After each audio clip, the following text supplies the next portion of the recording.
Hello,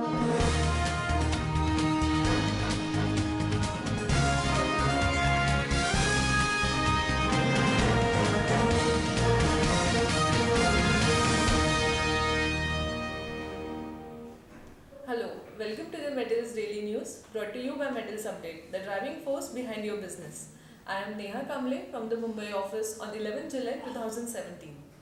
The final findings of the Directorate General of Anti-Dumping and Allied Duties (DGAD) has concluded that regardless of sufficient demand in India and capacities, the domestic industry has lost sales opportunities to cheap imports from China.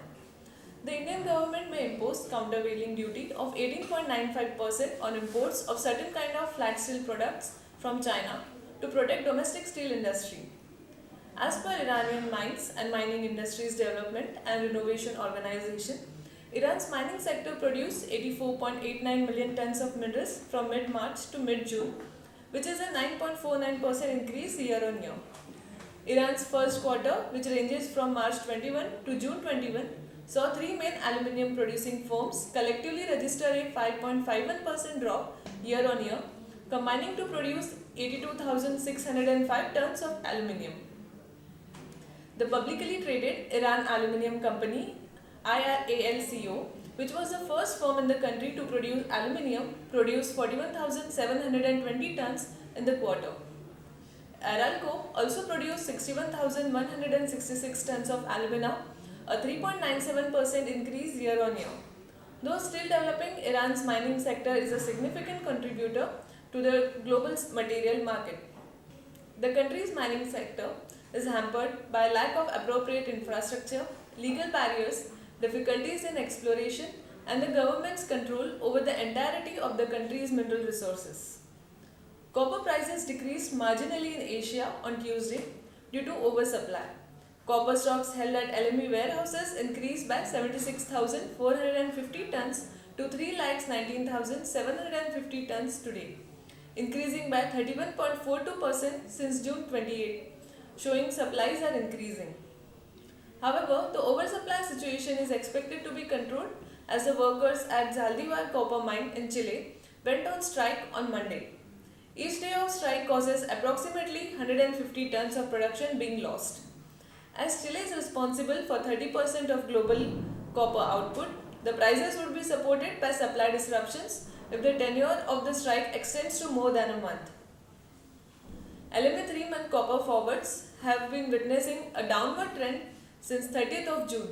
Prices hit a high of $5,965 per ton on 30th June and fell to a low of $5,792 yesterday.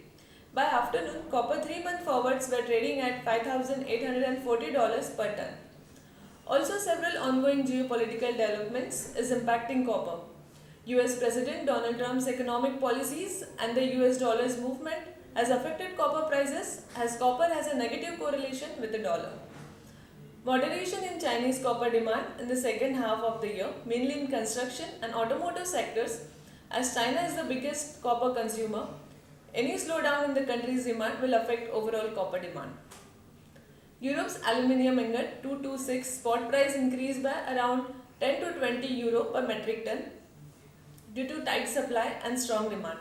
However, secondary aluminium prices have decreased considerably in European market, as a result of which secondary aluminium producers have decreased the production levels.